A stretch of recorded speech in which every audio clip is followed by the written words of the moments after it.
Greetings, everyone, and thank you for coming to today's training. My name is Hannah Hickam, and I will be your host for today.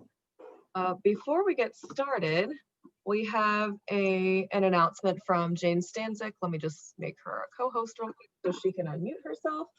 All right, Jane, go ahead with the announcement. Hannah, can we wait a minute? It seems like people are still coming into the meeting. Oh yeah, sure. We'll give them a chance. Let's give them a couple minutes because everyone's going to want to hear it. Sure thing. In the meanwhile, if anyone has questions from the previous trainings, you can go ahead and chat them to us, or here are the directions. Raise your hand. Yep, there you go.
Hi, everyone. For those of you just getting on, we're just waiting for everyone to get on. We'll give it another couple of minutes. In the meanwhile, if you have any questions, feel free to chat those in, questions from last few trainings. And then here's how you can raise your hand if you want to raise your hand to ask the question.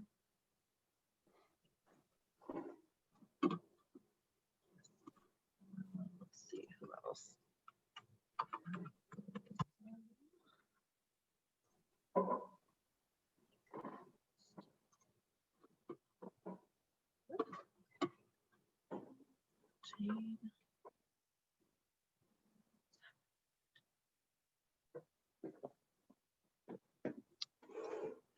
Oh, dang it. Sorry guys, my computer freaked out. There we go.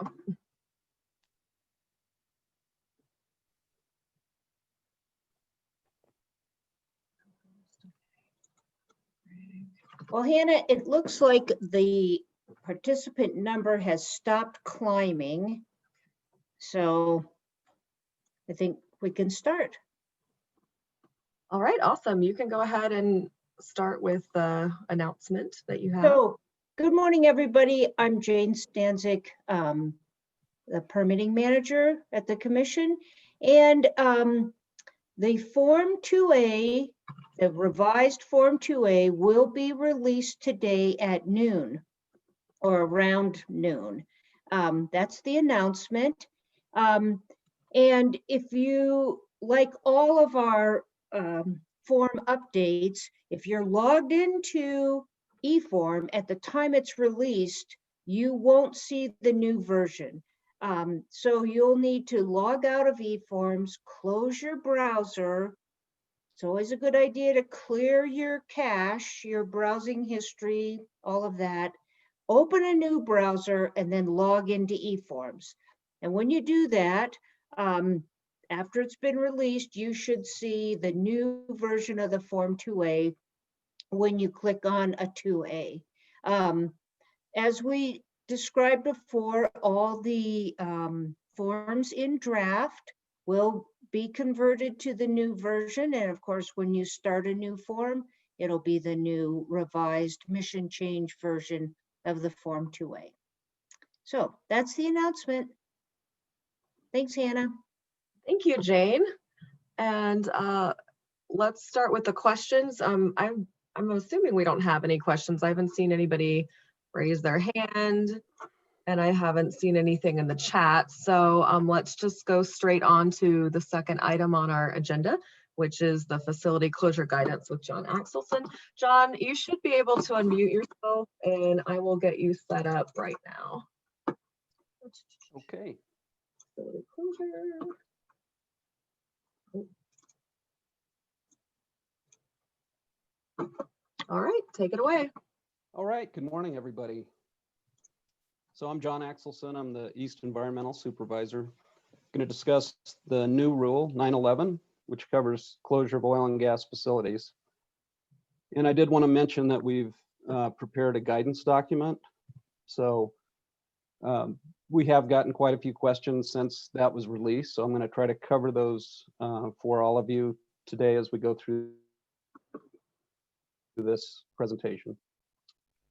So the topics, going to talk a little bit about the background and purpose. We will cover the facilities. Oh, thanks, Hannah. We will cover the facilities that require a Form 27 for closure, when to submit the Form 27. And I should mention, if you're not familiar with the Form 27, that's the site investigation and remediation work plan. So we will also cover when you can use a single Form 27 or need to have multiple Form 27s for individual facilities. I'm going to talk about the information to include, and we're going to have some examples of proposed sample locations. I'll discuss the closure documentation and when you would have substantial changes to a facility that would require a Form 27. So next slide, please. So a little on the background. In February of 2014, we released a report that was entitled Risk-Based Inspections, Strategies to Address Environmental Risk Associated with Oil and Gas Operations. And that was the lead into our risk-based inspection program. And as part of that, we did a lot of research into kind of the past spills and releases. And some of the information was what you would expect. So we found that a lot of impacts and a lot of spills and releases happen at the production facilities where you're handling produced fluids and E&P waste over long periods of time. So we also found in the report that, you know, it's very difficult to observe subsurface impacts during routine inspections. And there was a recommendation to require closure documentation for all oil and gas facilities. And so this has been in kind of a planning stage for several years now, and we were able to implement this as part of the mission change rulemaking. I should say in the intervening years, the most common example is that we find a lot of impacts at previously closed facilities, quite often along the Front Range where they're doing residential development. So next slide, Hannah. So the basic purpose of this rule is really to prevent undocumented residual impacts from being left at a site after closure and potentially after bond release. Next slide, please.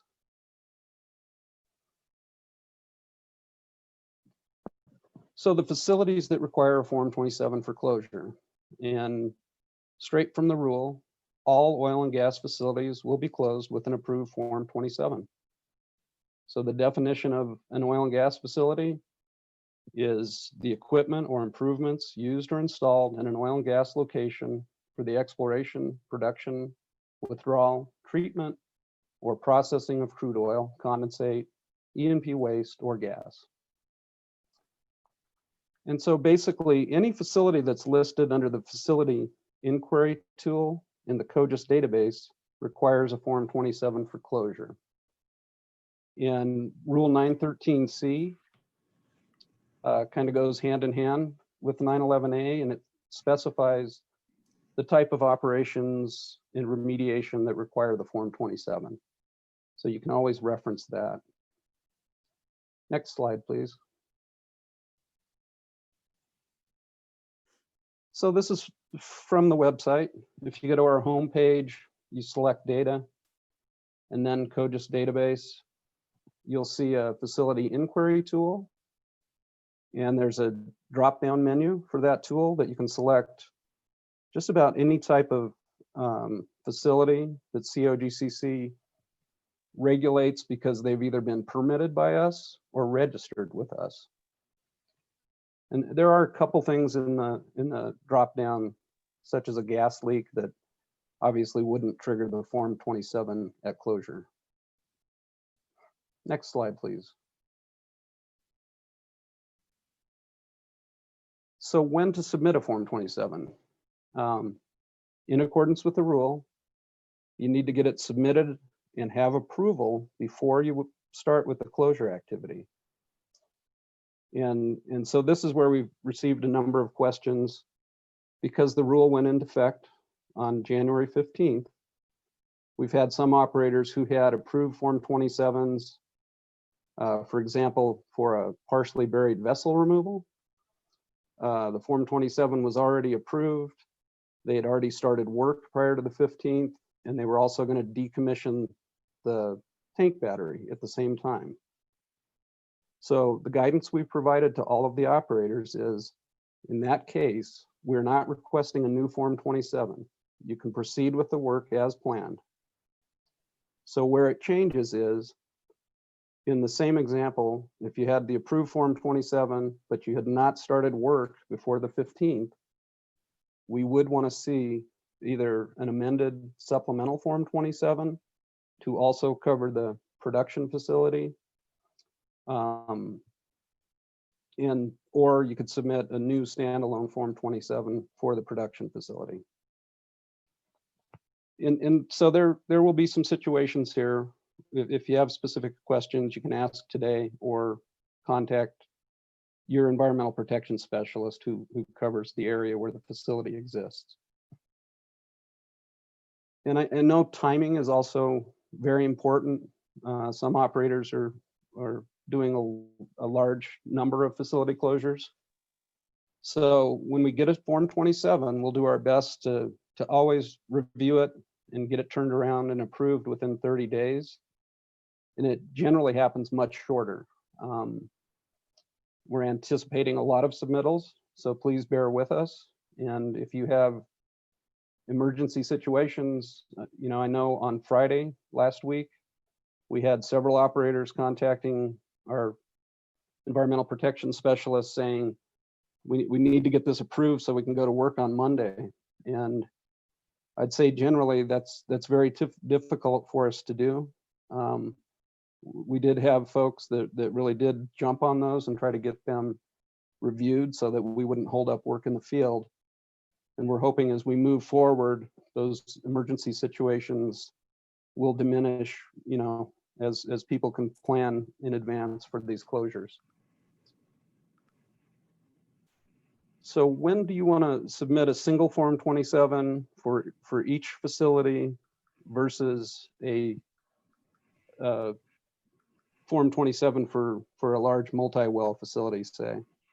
So the basic rule of thumb is you can use one Form 27 for multi-well pads where facilities are all on the same location. And then for off-location wells with remote batteries, you would want to provide individual Form 27s. So I have a couple examples here. Next slide, please.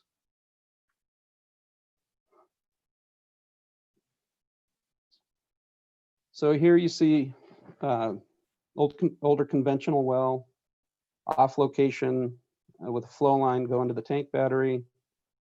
Here, what we would really like to see for the submittal is a single Form 27 for the wellhead and the flow line, and then a separate Form 27 for the tank battery location.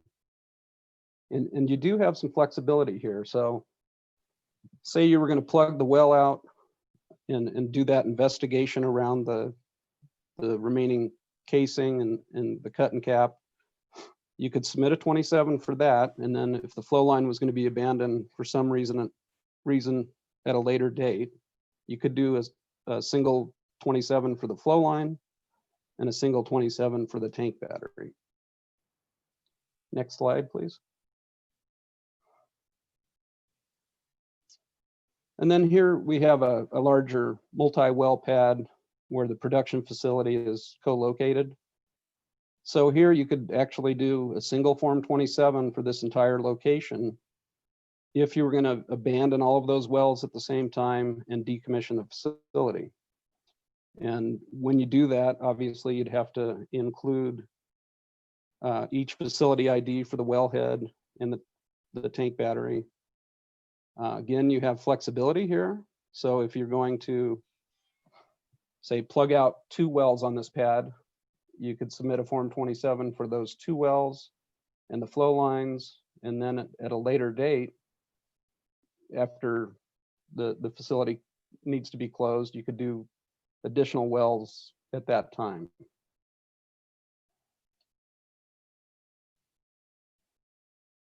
Next slide, please, Hannah. So the information to include on the initial Form 27, and it's no different than we've ever required. So you're going to want to fill out the Form 27 completely. I have a list on these 2 slides, but I think I just want to touch on a couple points, and you can refer to the slides later. I know there's been questions about proposed groundwater sampling for facility closure. So that's not going to be required on every closure. However, if you have a tank battery, say, in a floodplain, you know that groundwater is extremely shallow, maybe it's less than 10 feet. We're going to want to see a representative sample of groundwater to verify no impacts at that location upon closure. In addition, if you had impacted groundwater from previous spills or releases that had been remediated, we're going to want to see confirmation that that remediation was effective and that there's no follow-on residual groundwater impacts. So that'll be something also you can work with your environmental protection specialist. If groundwater is very deep and there's never been any spills or releases documented, we're not going to try to make you drill deep monitor wells to pull groundwater samples. And then I did have a couple examples of proposed sampling locations. So next slide, please. And next slide again, Hannah.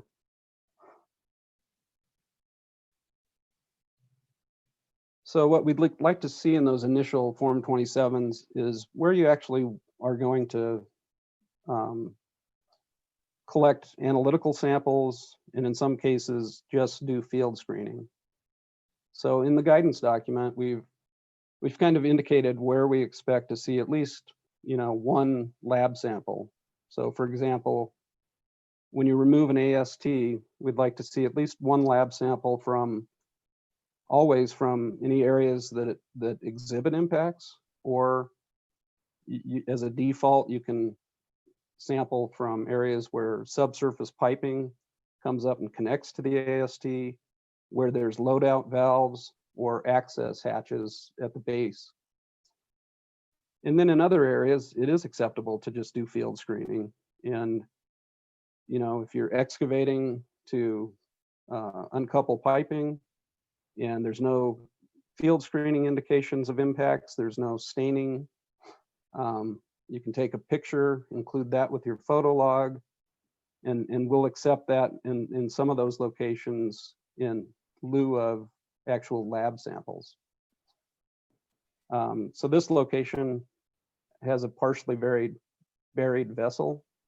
So you'd need to do the closure on it like you always would. That does require confirmation samples sent to the lab. And most operators also do field screening during those removals. Next slide, please. This is just another example, multi-well pad. We'd like to have you propose to us where you're going to plan to take those lab samples and where you're planning the field screening. And then just to emphasize, anytime impacts are documented, there will have to be follow-up lab samples to confirm that everything was cleaned up. Next slide, please.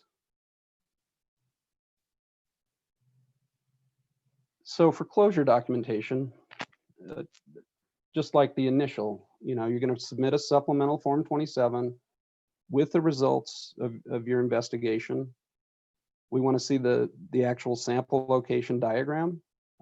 We do know that in the field, you might have to take additional samples. So we want to see where everything was actually sampled. We'd like to see summary tables that include the field screening results and the lab results, and then photo logs that are linked to the specific sample locations or screening locations.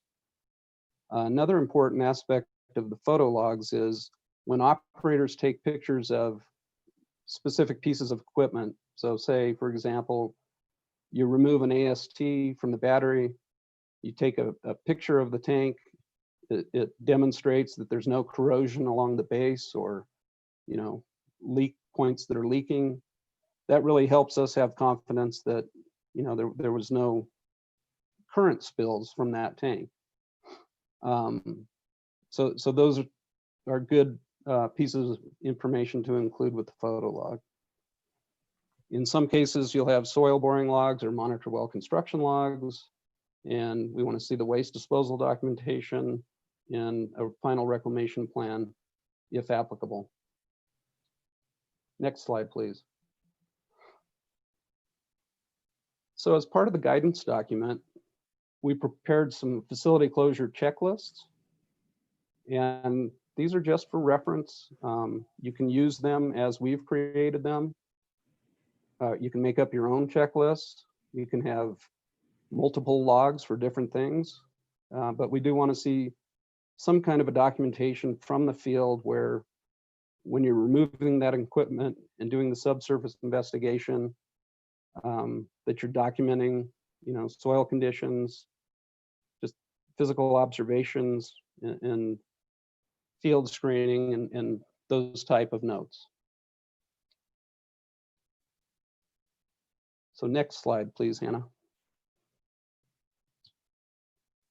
So in the rule, there's a section that covers when to submit a Form 27 for substantive changes to a site.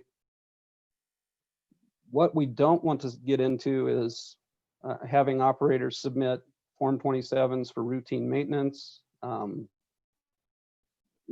localized spill cleanup that is properly covered under Form 19.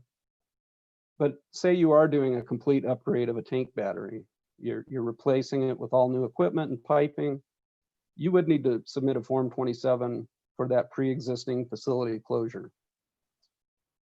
And again, another good rule of thumb is if you're having to revise or update or resubmit an oil and gas location assessment, there's a good chance you might need to have a Form 27 done for a corresponding facility upgrade.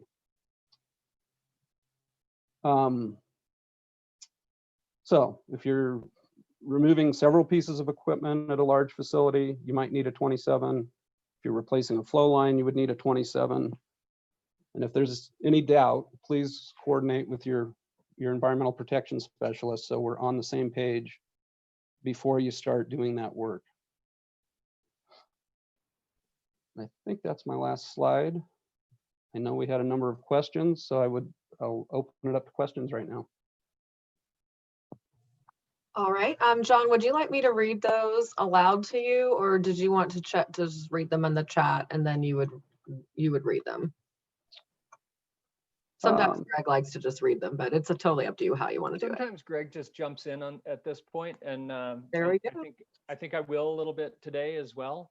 But thanks, Hannah, and thanks, John, for that presentation. I'm Greg Duranlo. I'm the environmental manager. The first question wasn't related to John's presentation, so that's one of the reasons I really did want to jump in on this. Good morning. When will COGCC post the fee schedule? And fee setting requires a rulemaking effort by the commission, and the commission has not set a schedule for conducting a rulemaking to set fees at this time. So we don't really have a timeline for that. And then, John, I'll go ahead and I can work with you on these questions. And I know you've got Nikki Graber also available to take some of these, so thanks for that. Do we have an idea of the turnaround time for new Form 27 approvals? And I think you've touched on this in your presentation, but it sounds like you could reiterate. Sure. Yeah. So as I mentioned, rule of thumb is 30 days for a properly filled out Form 27. But in practice, with routine workflow, we often get those turned around within a week. So we will do our best to get them done as quickly as we can. And again, if there's an emergency situation, contact your EPS directly. And again, as I mentioned last week, we had people trying to get approvals on Friday. It's really tough for us to do it the same day, but we don't want to stop your work. So we're going to do our best to work with you on these, and we'll just see how it goes. The next question, John, is kind of a follow-up on that. I might add some color to it. Rule 911 requires that operators close and remediate pits as soon as the initial phase of emergency response operations is complete. Yet the same rule requires operators must obtain director approval via Form 27 prior to conducting any investigation or closure operations. As you pointed out, this approval could take 30 days. Similar conflicts exist in Rule 912. Operators are required to investigate and remediate as soon as impacts are discovered, yet everything is supposed to be approved in advance via Form 27. It would appear that complying with the new rules puts operators at risk at not being able to comply with the new rules. I'm going to kind of jump on that one. And John's stated this a couple of times now. Staff will endeavor to review and approve the Form 27s in a timely manner.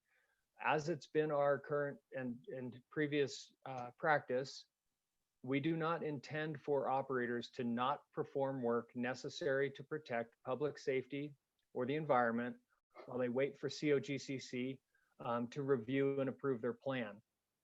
Doing work ahead of an approval may put you at a slight risk of having to backtrack and maybe collect samples that you hadn't previously been collecting. But you're absolutely, the rule, you are obligated to stop a release and address the release immediately upon discovery. So additionally, with respect to Rule 912, that initial work would be captured under the initial work that's reported on a Form 19. So you wouldn't necessarily need that work to be approved in advance. John, do you have anything to add to that? Yeah, so the way the question was framed, it was in regard to initial phase of emergency response. So if this is an emergency pit, much different situation. I mean, I've been with COGCC for 14 years. I think I've dealt with 3 emergency pits since I've been here. They're very rare. You need to use those to contain fluids sometimes on a large spill or something. You know, like Greg said, you have to protect public safety and the environment. We'll get the reporting done properly. It wouldn't prevent you from digging an emergency pit if you didn't have the Form 27 approved. So I just wanted to clarify that. Thank you. Given that the COGCC definition of flow line includes things as small as a 1/4-inch instrument gas tubing, can COGCC consider revising guidance to better define when a Form 27 is required for flow lines, or at least clarify that a Form 27 is only required for the removal of below ground flow lines and not above ground flow lines? And I'll just kind of start with the fact that I think the instrument air lines would be removed with associated equipment, and so those would be covered under a Form 27 for the equipment removal. Off-location flow lines that transfer fluids from wells to production facilities, for example, would still probably require their own Form 27. And John, I will certainly let you add more detail to that as well. That's correct, Greg. I think you could look at it as the flow line system. You know, for subsurface investigation, obviously, we're looking for documentation of that below grade line, especially where it connects to a riser or manifold, it comes to the surface. Those are the areas we quite often see impacts. So that's the areas we're most concerned to get appropriate closure documentation. It's kind of common sense. Next question, partially buried vessel removal guidance says minimum of one sidewall and one floor sample are required to document the removal. The excavation guidance in 915E2 guidance says a minimum of 4 sidewalls and 1 bottom. Can you clarify that distinction? Nikki, do you want to jump in on this?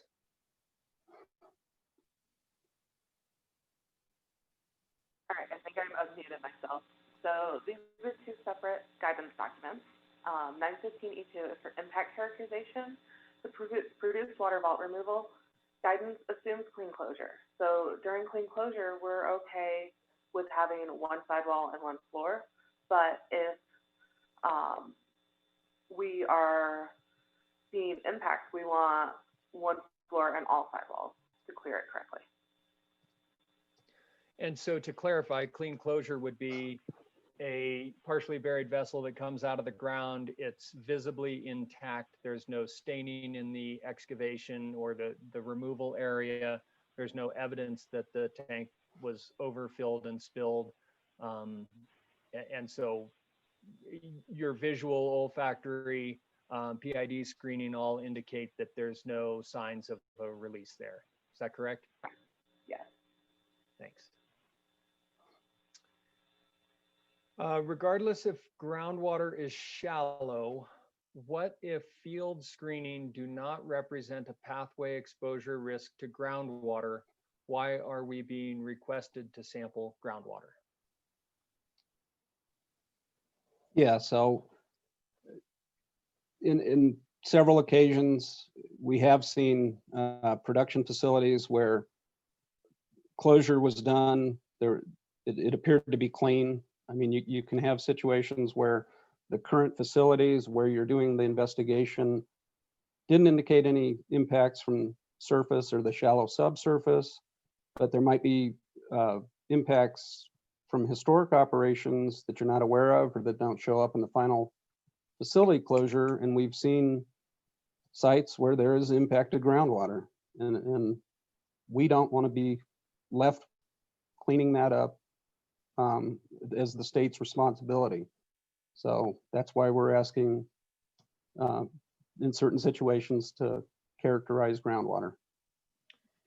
And I would just add to that COGCC is an implementing agency of the groundwater standards and classifications established by the Water Quality Control Commission in Senate Bill 89-181.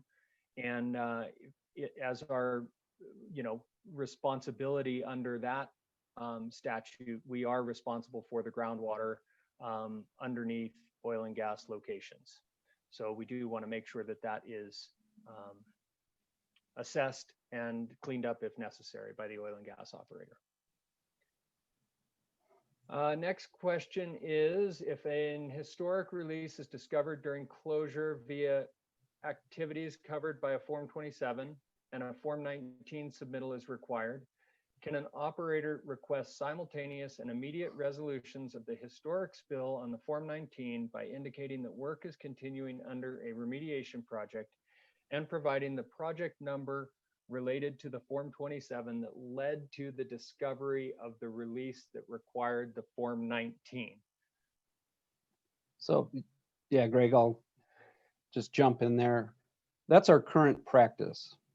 So if you have an approved 27, you discover the release, you submit the Form 19, you can use the remediation document number / remediation project number to request closure of the Form 19 that's proceeding under an approved Form 27, basically. So a little bit of a wordy question, but the short answer is yes. You can do that. I need to get back to my question screen. If plugging one well on a multi-well pad, is a Form 27 still needed for the plugging? Yeah, so I hope I covered that. And I want to make a distinction. So we're not saying the Form 27 has to be in and approved for the downhole work of plugging a well. But the Form 27 is required for the abandonment. So what we're trying to get is closure documentation that demonstrates no residual impacts around that remaining casing or the pumping site. So the 27 would need to be approved prior to the final investigation around the casing and before the cut and cap and final backfill is done. And yes, you'd need to do that for a single well on a multi-well pad. Perfect, thanks, John. If a single piece of equipment, for example, one separator, is removed from a facility not requiring a Form 27, when are the required samples associated with that piece of equipment to be collected? During removal or at some point in the future when the entire facility is closed? Yeah, that's a good question. So what we've said in guidance is, a single piece of equipment wouldn't cause Form 27 to be needed. However, if you discovered impacts while you're removing it, you still have to follow our spill reporting requirements. And then at the time the full facility is closed, you would want to do some documentation at that equipment's location to verify that there were no residual impacts. Quite often, single pieces of equipment are replaced. So at the final closure, you might be pulling another piece of equipment there and doing the final documentation at that time.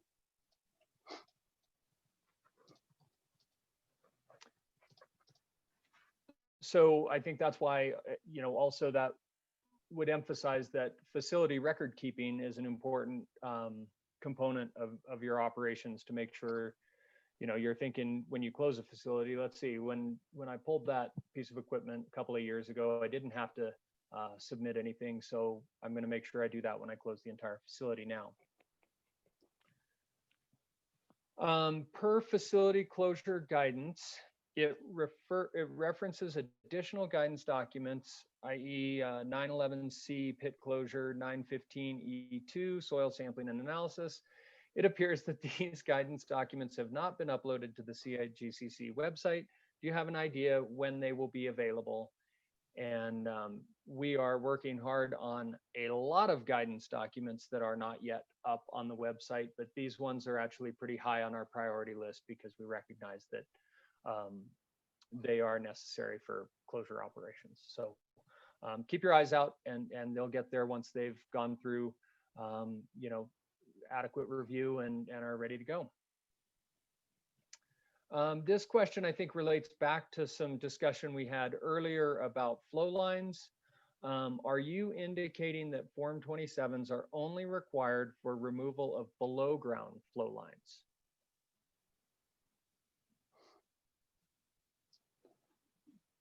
So again, I think most of the facilities I'm familiar with, they are using below ground flow lines. If you have a surface flow line and you're going to abandon it, requires Form 27. So if it's a flow line system or any facility shown in COGIS under our facility inquiry tool, you're going to need a Form 27.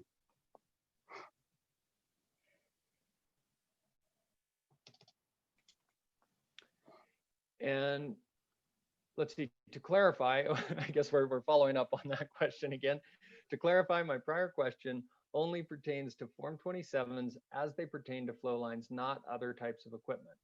Trying to understand if removal of above ground flow lines requires a Form 27, and I think John just said yes. And I would also add, to contact your area environmental protection specialist with specific questions about that, because that may be a case-by-case determination on that. .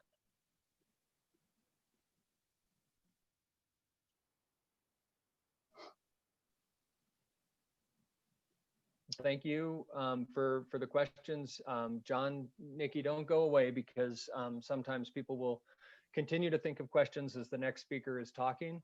And so hang around so that we can tap into your knowledge again if needed. Yeah, Hannah? Greg, I just wanted Go to ahead. thank the audience, and let you know this is a big hurdle. It's a big step up. So, please contact me or any of the environmental protection specialists if you need to talk through site-specific situations. And, we're here to help you. Great. Thank you, John, for the great presentation, and Greg and Nikki for helping answer questions. Up next, we have Stephen Schwartz. Hannah, Oh, hey, Hannah, I'm sorry. Did someone raise their hand? Did I see a hand get raised?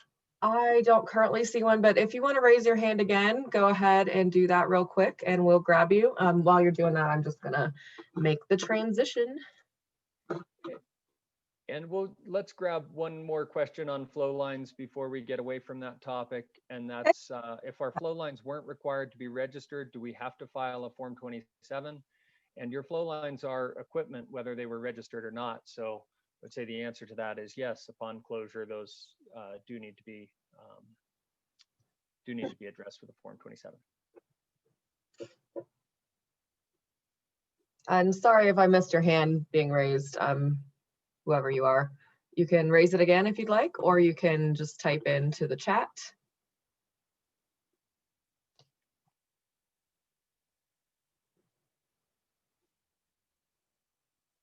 All right, well, just hang on to that question. We'll answer it at the end.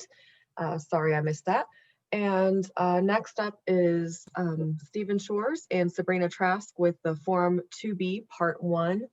Stephen and Sabrina, you should both be able to unmute yourselves. Thank you, Hannah. Slight change, it's going to be myself and Greg. Oh, perfect. So thank you very much. Again, my name is Stephen Shores. I'm one of the OGLAs here at COGCC. And I'm going to be talking today about the Interim Form 2B, which is the Cumulative Impacts Data Identification Form. I'm going to go over an introduction, some definitions, and filling it out. Next slide, please, Hannah. So I'm going to begin this talk today going over the Interim Form 2B, what it is, how we're asking you to use it, and also importantly, how we would like it submitted to us since the eForms version is not yet ready. Then I'm going to talk more generally about some important definitions for answering different questions in the Form 2B, including estimates, information at the time of submittal, and then a deeper dive into the concept of describe versus evaluate and minimize versus mitigate. Then going to go into the Form 2B, specifically how to fill it out. The first section will be specifically for the Interim Form 2B regarding text boxes and tables, and then talk more about the Form 2B generally relating to the different sections, location scale data and Ogdp scale data, and then some reminders and hints about following the instructions within the questions themselves. Next slide, please, Hannah. First and foremost, I want to say some quick thank yous. Melissa Housey for her technical background in cumulative impact assessments, and especially her previous work on the geographic area plan.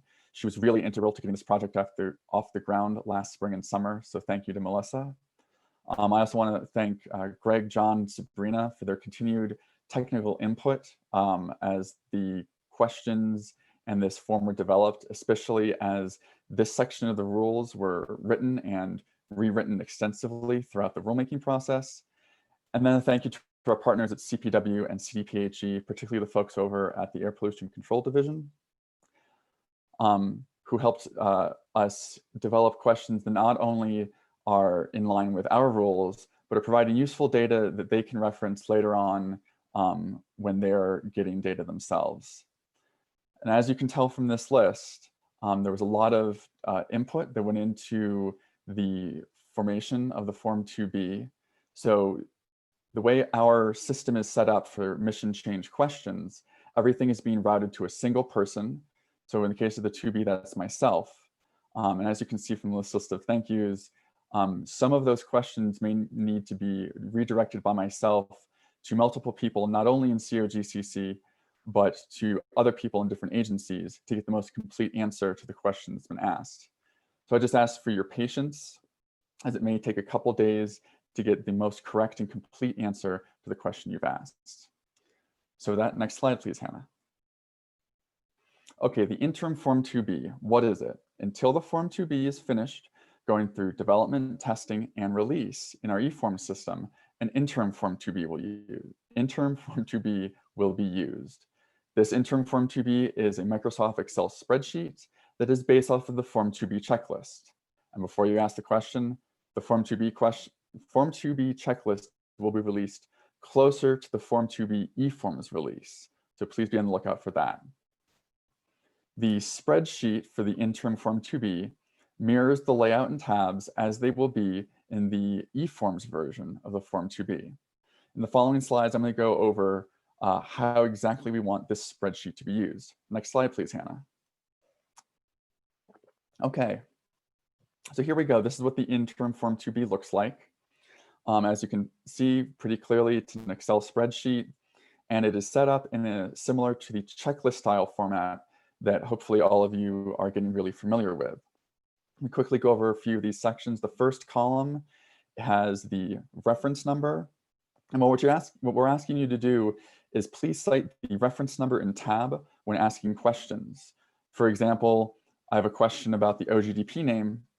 Please make sure you state that is reference number 12 on the contact and client information tab. The next column is the Form 2B field column. This is the question or the field or dropdown that we are asking the information. This is identical as the text as it will appear on the eForms Form 2B when that is released. The next section, if you're familiar with the checklist, is the what is this section? This is a more detailed description of the information the data field is asking for.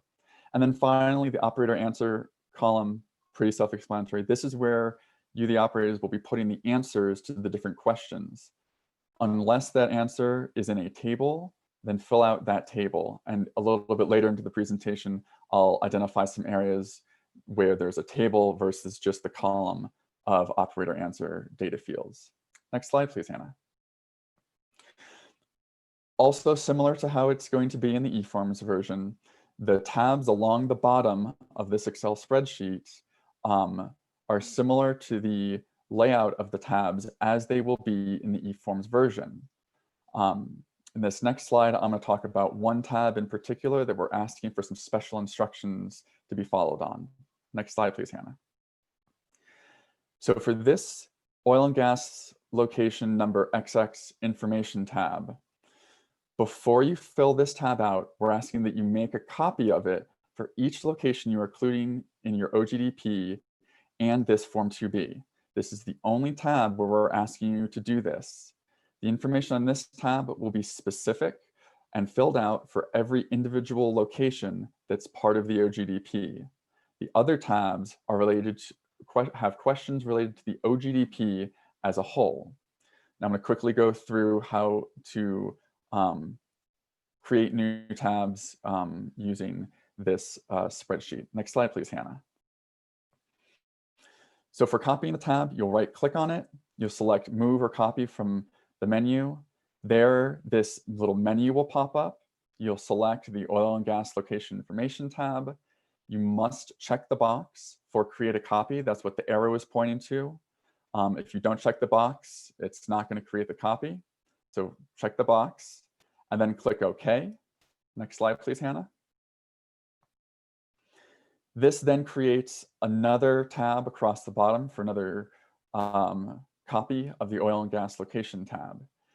This may now then be renamed. We are asking that you rename each of these tabs as the location name and number and information tab. This way we can tell the difference between each of them, and the name and number should also be provided in reference numbers 1 and 2 on the Oil and Gas Location data tab itself. Create and rename as many copies of the tab as you need for the number of locations you're including within the OGDP and the Form 2B itself. Next slide, please, Hannah. Okay, we've gone over how we'd like you to use it. Here's how to submit it. The interim Form 2B will be submitted to COGCC in 2 places. It will be submitted via the hearings e-filing system with your OGDP hearing application, and submitted via the e-forms as an attachment to the Form 2C. It'll be attached to the Form 2C as the Excel spreadsheet. You do not need to PDF this. And this is really important. The interim Form 2B must be submitted in both e-filing and e-forms. Once it has been submitted, it will be treated as interim Form 2B submitted. This means that any changes or edits that arise during the technical review will only be made with operator concurrence, as edits to forms currently are done. We are currently planning to have the e-forms version of the Form 2B ready prior to the commission hearing any OGDPs. This means that operators will submit the e-forms version of the Form 2B to replace their interim Form 2B spreadsheets. We do not anticipate submittal of the e-forms version of the Form 2B to hold up any operator's OGDP hearing schedules. So hopefully this covers the interim Form 2B, what it is, some instructions of how mechanically we'd like you to use it, and how it is to be submitted. I'm now going to go into some of the more traditional how to fill it out section for the Form 2B in general, beginning with some key definitions that are important to keep in mind when filling out the Form 2B. Next slide, please, Hannah. And again, these definitions are estimates, the idea of information submitted at the time of submittal, and a deeper dive into describe versus evaluate, and minimize versus mitigate. Next slide, please, Hannah. So as was briefly covered in the December presentation on the Form 2B, many of the data fields on the Form 2B, we're asking for an estimated value. Examples of this include the estimated number of truck trips during operations, the estimated weeks to complete a certain operational activity, or the estimated emissions from different pieces of equipment. With this in mind, the review of the Form 2B will be undertaken with the understanding that the estimated values are based on each operator's own estimation of their operations. And just to take a step back here, remember the purpose of the Form 2B is as a data submittal form directly to the Cumulative Impacts Data Evaluation Repository, or CITER database. In many cases, actual values are reported on different forms, either to the COGCC or to other agencies after the operations have occurred. Because the Form 2B is data estimated before operations take place, we're not looking to strictly enforce on discrepancies between the estimates submitted on the Form 2B and the actual submitted on later forms. However, that being said, if significant discrepancies do occur between those different forms, we will be reaching out to ensure the data quality of future Form 2B submittals to make sure the estimates being provided are accurately reflecting the future operations. Now, when we say significant discrepancies, significant does not mean you estimated to use 5,000 barrels of water, but you actually ended up using 5,300 barrels. Significant in this context is sort of magnitudes of discrepancy. For example, you estimated to use 5,000 barrels of water, but actually ended up using 500,000 barrels of water. That's the sort of scale discrepancies we're hoping to catch and come back to you to make sure that the data being submitted better reflects your actual operations. Next slide, please, Hannah. For some of the data field questions, the answer is being asked at the time of submittal of the Form 2B, and that data given might be different what the answer would be during the time of OGDP approval. An example of this comes from the existing oil and gas section, where we ask the number of proposed wells or proposed locations within a mile of the proposed location being submitted on this form. Because some of those locations or wells could be approved or withdrawn after the Form 2B is submitted, that number might change over time. With this in mind, we are undertaking the review of the Form 2B within the context of the surrounding conditions at the time of submittal of the Form 2B. Now I'm going to turn the presentation over to Environmental Manager Greg Duranlo to talk about the next couple of definitions. Next slide and take it away. Thanks, Stephen. The first couple terms that are used throughout the Form 2B that we feel require a little more clarification are describe and evaluate. So this slide has a kind of a side-by-side comparison. Descriptions tend to paint a picture, whereas evaluations provide data and analysis. So the two examples that I've put here are from two air monitoring programs. They both address the same item in the air monitoring program, the establishment of a trigger for site investigation and additional sampling. The first provides a description of how the operator arrived at the trigger concentration, and the second provides the actual evaluation that went into the same selection. So two operators, one providing a description, one providing an evaluation, and in the Form 2B, there are some fields that require a description and others that require an evaluation. Generally speaking, where the form calls for an evaluation, the expectation is for a more rigorous standard of review. Next slide, please. So next, I want to remind you that the legislature required that the commission to prioritize avoidance of impacts prior to minimization or mitigation. As addressed by the commission, the alternative location analysis is a significant tool and resource to achieve that standard of avoidance. These definitions were adopted during the 1200 series or wildlife rulemaking, and they describe the commission's intent to frame the mitigation hierarchy for consideration during permitting decisions.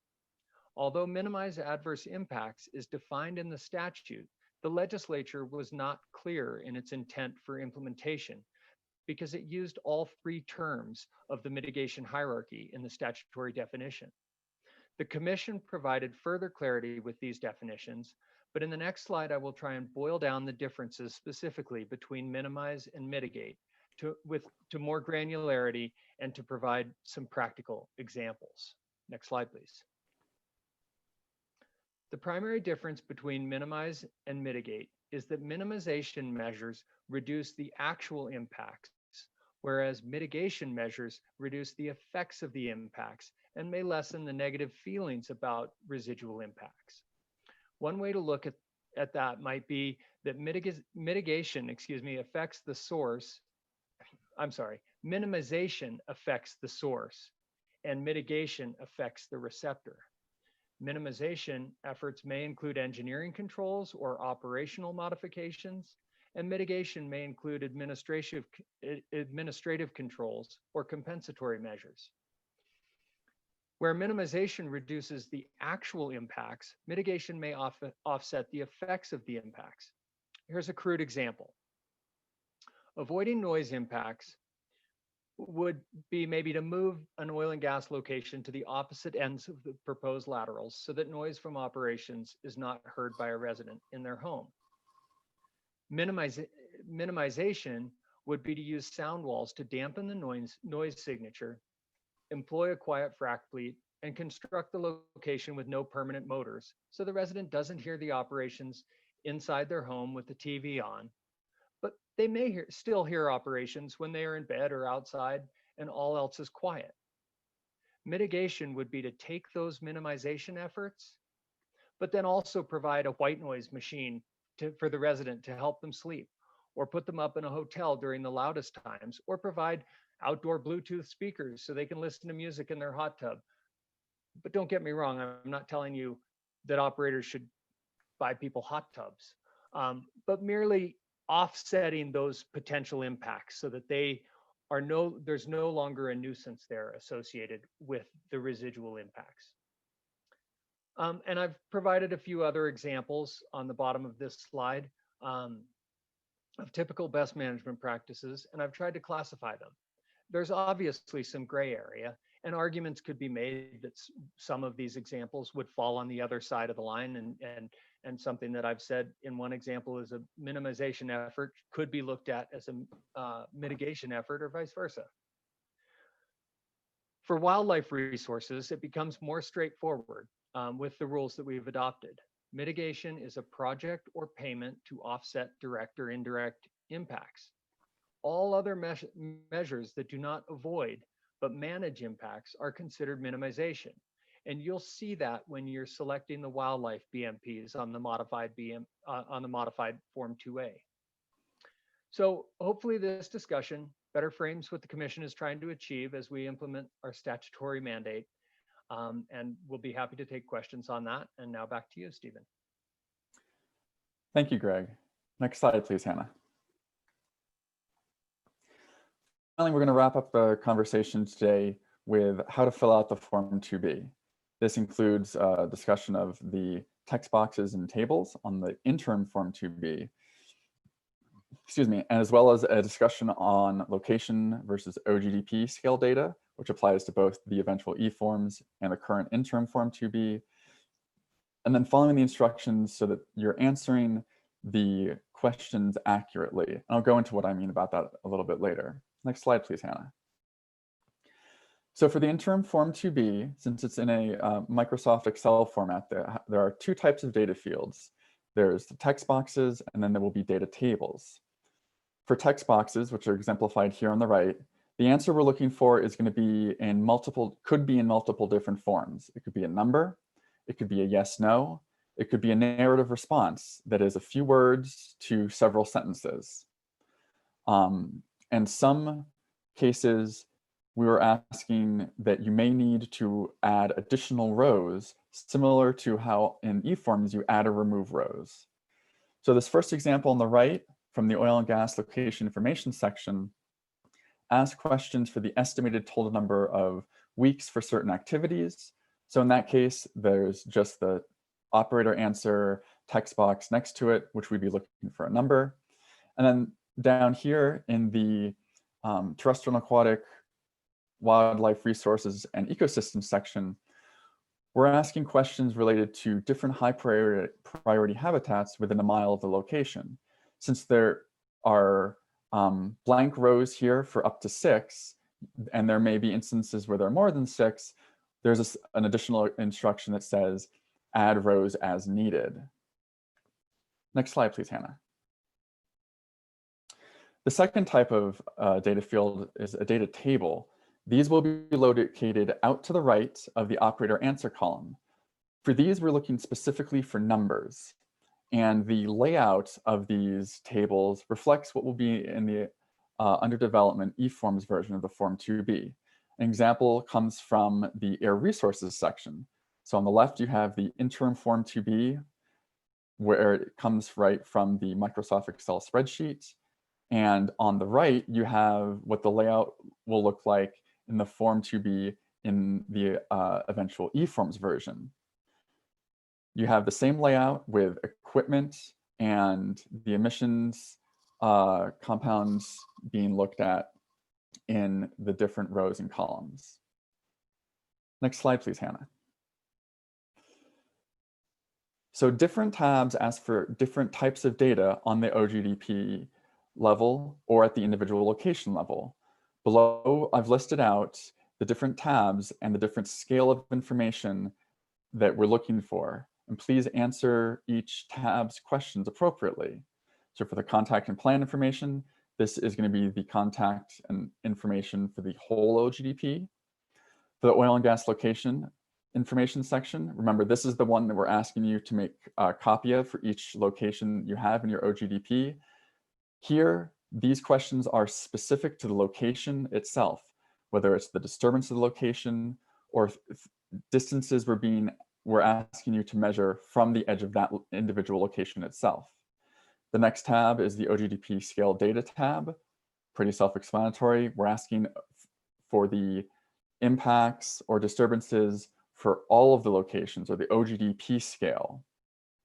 The next two tabs, the beneficial impacts tab and the mitigation measures tab, these questions are being asked at the OGDP scale. However, While we do recognize that there are some beneficial impacts or mitigation measures that an operator may be applying only on one specific location, is that if that is the case, in those data fields, please specify if a certain beneficial impact or mitigation measure is only being applied to a specific location in the OGDP rather than to the whole OGDP.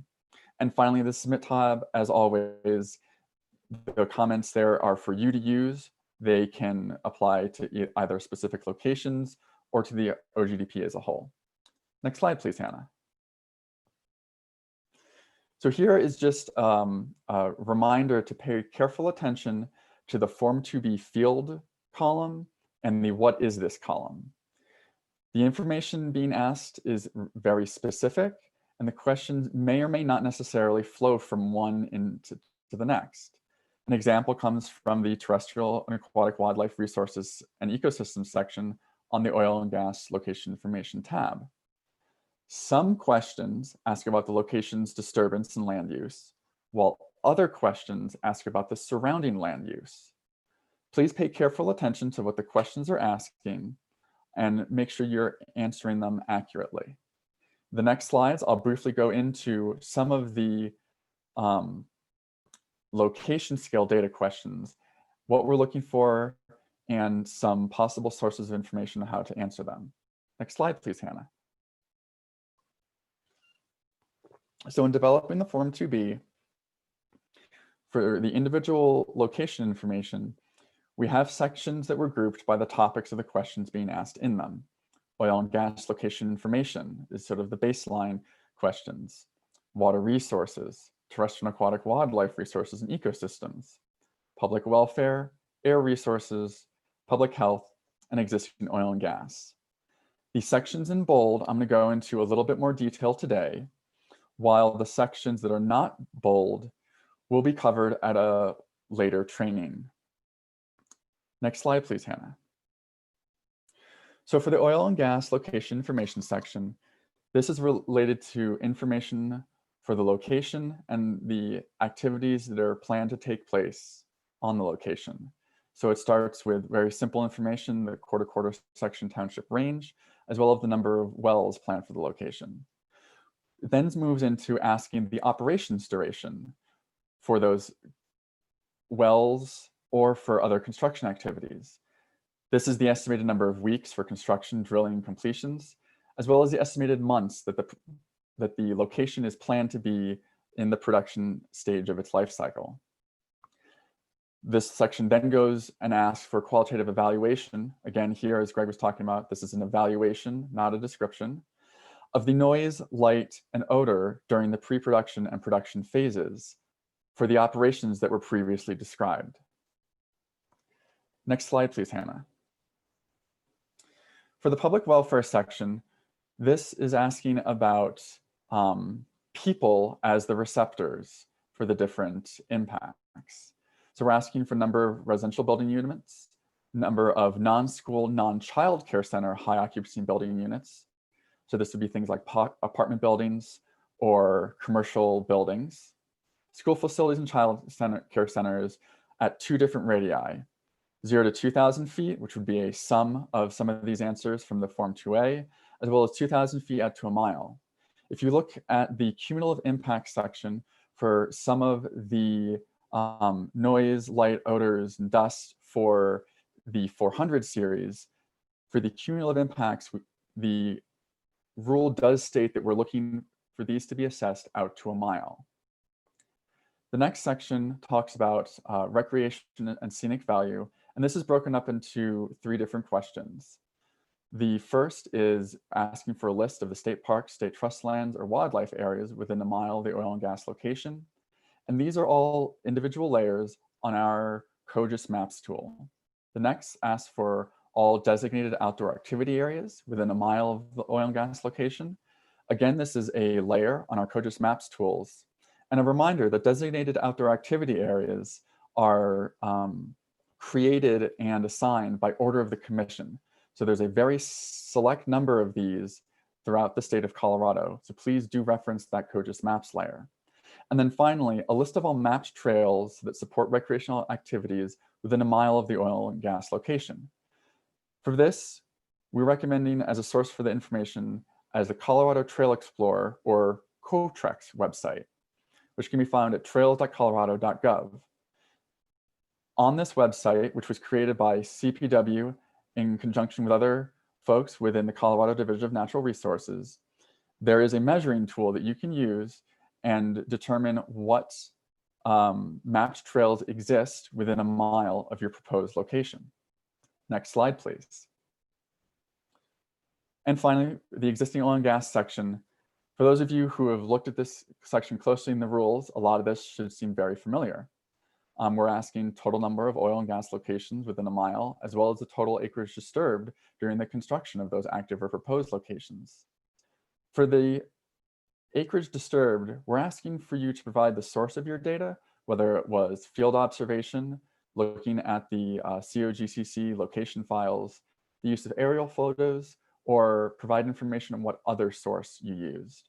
And as a reminder, for making estimations, please use GIS or Google Earth and measure the approximate length and width of a location, multiply them together for the square footage area, and then divide by 43,560 to convert that square footage into acres.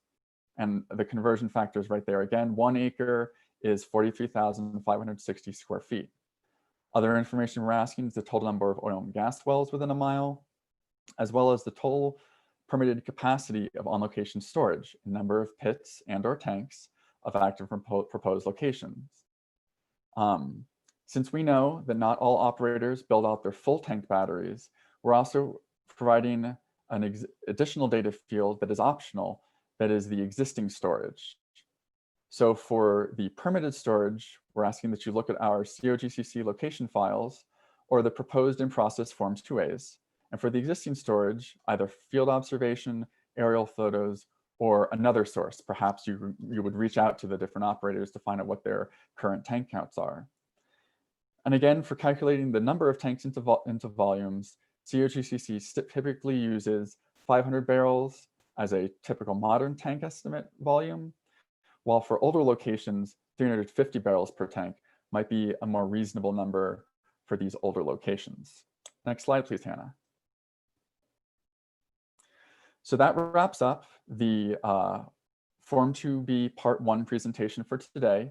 I hope you have a better understanding of the interim Form 2B spreadsheet, what it is, how we'd like you to use it, and how we'd like it submitted until the eForms version is through with development and testing. Some of the definitions we hope you keep in mind as you are filling out the questions in the Form 2B. And I hope that some of the description and possible sources of information for some of the location data are useful as you begin filling this out. Thank you very much, and we will follow up later with the Part 2 of the Form 2B testing. Thank you. Thank you, Stephen. Great job. Greg, did you want to get that question, or did Stephen want to get that question? I can take that. So the first question is, when and how will the interim Form 2B be available? Will we be able to download the spreadsheet? And yes, we are hoping to post that on our website today for download and use. We have a couple internal questions that we just need to finish up, and that will be available on the mission change guidance and the Form 2B page and the Form 2C page. So it'll be in a couple of places. So hopefully should be easy to find. When will the new eForm testing on this, when will the eForm testing on this new form be ready? We just finished the Form 2A, as Jane announced earlier today. And the next priority, I believe, is the Form 2B with some other things, follow-ups on some other forms that have been released in the mix as well. So it's going to be a little bit of time. This interim form will be available, and we're happy to have you guys use it. It'll be a pretty similar, interface to what you'll be filling out when you fill out the eForm. So. Sorry for the delay on that, but we're glad that we've got a solution that'll be workable. Is all of the information in the Form 2B required by a rule and need to be filled in before submission? Some of the fields on the Form 2B are optional, and they're noted on the Form 2B as optional. The rest are required in order for us to do our, collect the data that the rules require. The rules didn't specify, as they generally don't, what fields will be included on a form or an application, and staff needs to obtain the information that allows us to answer the questions that are posed in the rules. And will this presentation be or a checklist be available for the interim Form 2B? Yes, this presentation will be posted today under the operator trainings page and under the mission change guidance as well.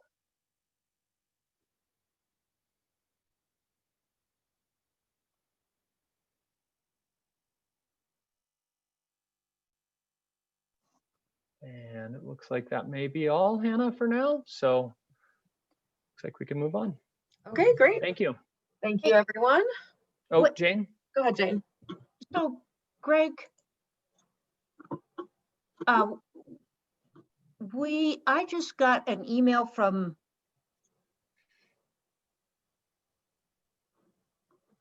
it's about the Form 27, and it was a question filed through the question and answer portal.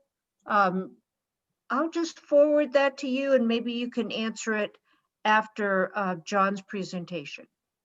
That sounds great. Thank you, Jane. And I will say that there are some outstanding questions on the question and answer portal, and that's just been a matter of staff capacity. And we are looking at some increased capacity this week, so hopefully we will fill in those blanks here shortly. So thanks for your patience there. Great, thank you, everyone. Next up, we have Hearing Applications Process Guidebook with John Peskin, and he's going to share his screen. So go ahead, John. Thanks, Hannah. Can you hear me? I can, thank you. Sure. Good morning, everyone. My name is John Peskin. I'm a hearing officer here at the Commission. Hannah, can you see my just our homepage? Yes. Okay. All right. I just wanted to take a brief moment and walk everyone that's on this call to the location of the new hearings guidebook that was just released last week. The update was released last week. The internal staff worked very diligently to make sure our new guidebook was up to speed with regard to the new rule changes. So I want to show everybody where to get there because it's a very valuable resource. So from our home page, you're going to click on the regulation tab here in the green horizontal bar. From regulation, you're going to click on the hearings tab in the blue horizontal bar, and then down here on this vertical side on the right hand side of the screen, if you scroll down underneath hearing information, there's some really great links in here that can provide a lot of information to the public and to operators as well as attorneys. The second link is what I wanted to direct everyone's attention to, the Hearings and Application Process Guidebook. As you can see, this was originally created in October of 2019, but it was just finalized and updated and uploaded last week on the 14th. The primary information I'm going to be presenting today is going to come directly from this guidebook. I'm going to be doing a very high level overview of OGDPs and how we get to, basically, how do we get to a decision. This is, for all intents and purposes, going to be a 5-minute presentation. I would encourage any members of the bar who regularly appear in front of us to listen to what I have to say here this morning and then formulate some more pointed questions, because we will be conducting a much more in-depth training session discussion regarding not just the e-filing system, but OGDPs themselves, how we get from A to Z, etc. But this morning and today, it's not necessarily the time or place to give us very pointed questions or very detailed questions. As I said, I'll be going through this and it'll be fairly brief. So I'm going to stop sharing that because I just wanted everyone to see where that was coming from, how to get to it. Some of what I'm about to say was already presented the last time I spoke regarding OGDPs, but I'm going to very briefly go over some of it again, and then I will be talking about I'll take it a little bit further to go into what happens after the application is filed. So obviously, an OGDP application is going to consist of a hearings application, which is going to come before someone like myself or the other hearing officer, which may include a drilling and spacing unit, one or more Form 2As, a Form 2B, and a Form 2C. That all comes from Rule 303A. OGDP applications should follow the format that operators have used for a long time as it relates to DSU applications. So there's really not going to be vastly different from that. I mean, the structure is going to be a little bit different, but the methodology of what you need to give us is pretty much going to be what you're used to under the DSU application model, as well as our pooling applications and other general hearings applications. So as we've previously talked about, an OGDP application may not require a DSU application if there is a existing commission order that's already established a DSU, or if the DSU application is already pending before the hearings unit, or a DSU is not required to access the targeted minerals. If an operator is refiling a Form 2A for lands that are subject to an existing DSU order, the operator will explain that in the hearings application, and a new DSU application will not be required. So one of the things that we've talked about previously is that one of the major changes is that OGDP applications are going to have to comply with Rule 505. And so that means we're going to have to get that information submitted at the time the application is filed. So as we've previously stated, OGDP applications must also include the E-form document numbers referencing to the 2As, 2B, and 2C. Now I want to jump to what happens after the application is filed. And so when you submit your application through our e-filing system, hearing staff will review the application to determine whether or not to assign that application a docket number. Importantly, this is important, that this review by hearing staff does not constitute a completeness review for OGDPs. That completeness review comes as a result of our technical staff reviewing everything.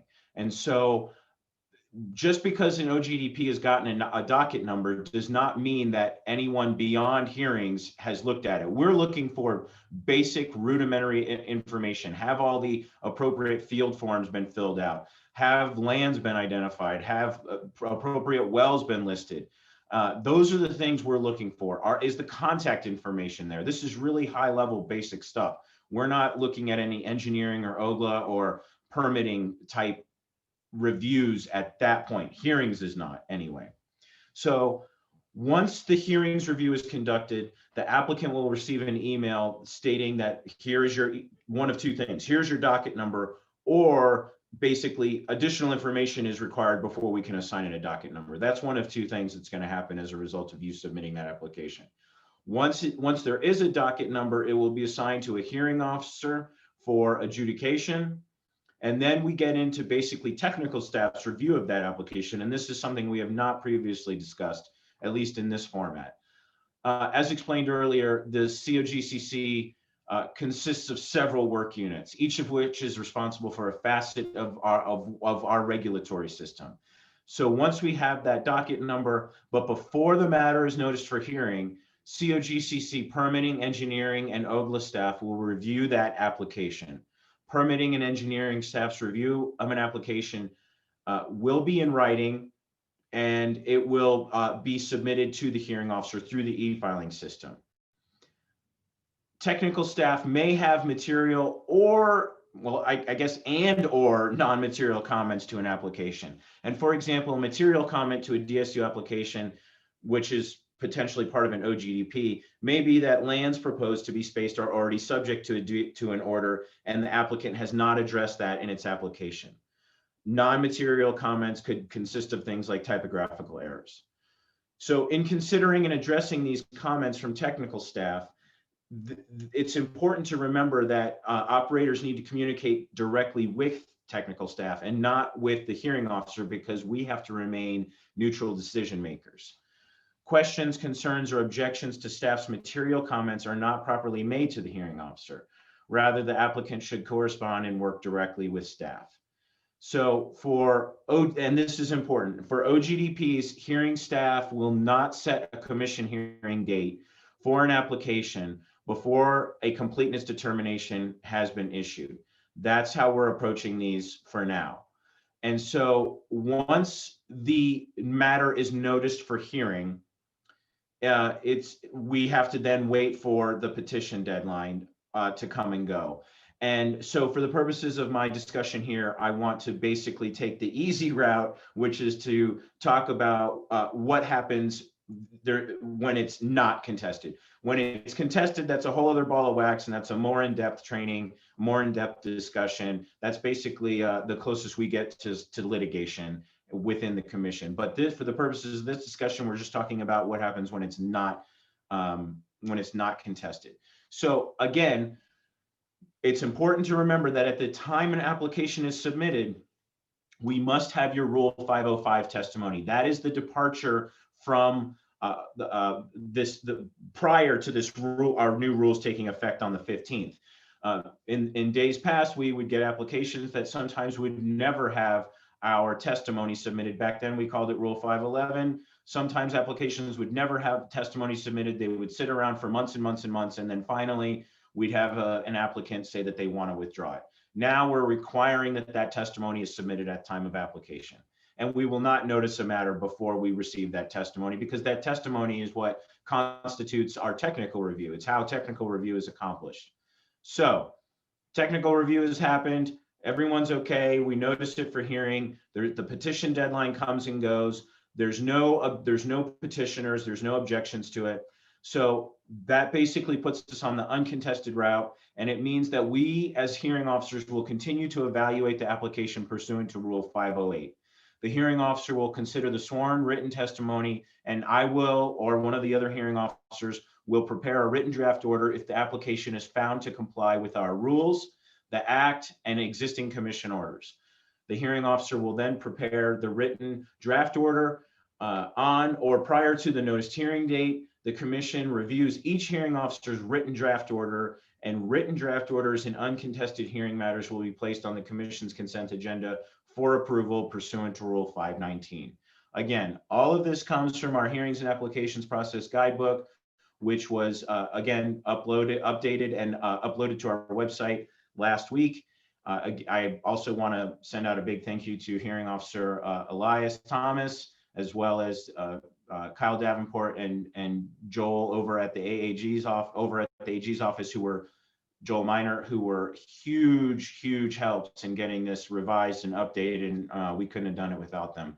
That's the end of my presentation. I do not believe we're taking any questions on my presentation, so I'm going to go ahead and turn it over to Hannah. Thank you. Great job. Thank you, John. That is going to pretty much conclude things. I'm going to go ahead and put up the next agenda for you all to see. But other than that, thank you so much for coming, and hope you have a great day.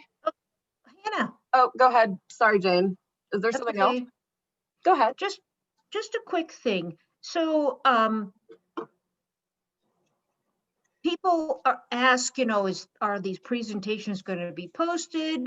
Is this guidance going to be posted?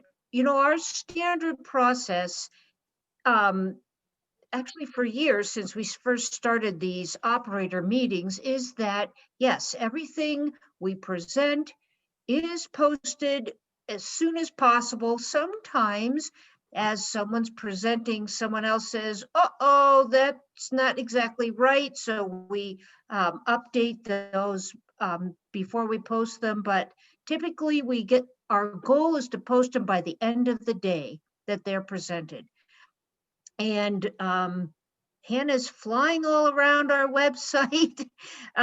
So things are posted here under operator guidance under our old operator meeting tab, but we're also posting them under the mission change guidance.